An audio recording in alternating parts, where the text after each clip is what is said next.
ಚರ್ಮ ರೋಗ ಬರಲಿ, ಆ ಚರ್ಮ ರೋಗಕ್ಕೆ ಒಂದೇ ಒಂದು ದಿವ್ಯೌಷಧಿ, ಸಿದ್ಧೌಷಧಿ, ಅದಕ್ಕೆ ಪರಿಪೂರ್ಣವಾಗಿರ್ತಕ್ಕಂಥ ಔಷಧಿ ಅಂತ ಹೇಳಿದ್ರೆ ಅದು ಅಮೃತ ಬಳ್ಳಿ ಅಂತ ಕರಿಬಹುದು.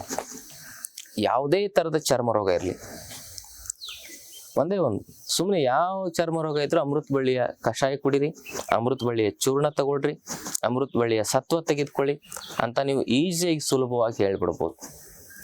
ಯಾಕಂದ್ರೆ ಎಲ್ಲಾ ತರದ ಚರ್ಮ ರೋಗಗಳಿಗೂ ಕೂಡ ಇದು ದಿವ್ಯ ಔಷಧಿ, ಅದನ್ನ ನಿವಾರಣೆ ಮಾಡ್ತಕ್ಕಂಥ ಶಕ್ತಿ ಇದರಲ್ಲಿದೆ. ಹಾಗೆ ಈ ಚರ್ಮ ರೋಗಗಳಲ್ಲಿ ಅಂದ್ರೆ ಈ ಸೋರಿಯಾಸಿಸ್ ಆಗಿರ್ಬೋದು, ಇಚಿಯೋಸಿಸ್ ಆಗಿರ್ಬೋದು, ಹುಳುಕಡ್ಡಿ ಆಗಿರ್ಬೋದು, ವೈಟ್ ಪ್ಯಾಚಸ್ ಆಗಿರ್ಬೋದು, ಬೇರೆ ಬೇರೆ ಇಚ್ಚಿಂಗಿನ ಸಮಸ್ಯೆಗಳಾಗಿರ್ಬೋದು, ಚರ್ಮದಲ್ಲಿ ಕೆರೆತ, ಆಮೇಲೆ ಅರ್ಟಿಕೇರಿಯಾ, ಇಂಥ ನೂರಾರು ಸಮಸ್ಯೆ, ಸುಮಾರು 2000ಕ್ಕೂ ಹೆಚ್ಚು ಸಮಸ್ಯೆಗಳು ರಿಸರ್ಚ್ ಆಗಿದೆ ಚರ್ಮಕ್ಕೆ.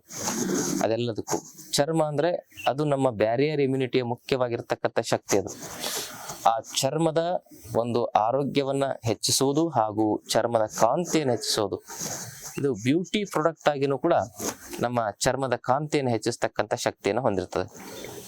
Natural beauty product. ಮುಖದಲ್ಲಿ ಪಿಂಪಲ್ಸು, ಆಮೇಲೆ ಮುಖದ ಕಪ್ಪು ಕಲೆಗಳು, ಹಾಗೇನೆ ರಿಂಕಲ್ಸ್ ಆಗಿರಬಹುದು, ಇವೆಲ್ಲ ಒಂದು ಮುಖದಲ್ಲಿ ಬರತಕ್ಕಂಥ ಚರ್ಮದ ಸಮಸ್ಯೆಗಳನ್ನ ನಿವಾರಣೆ ಮಾಡುವ ಶಕ್ತಿ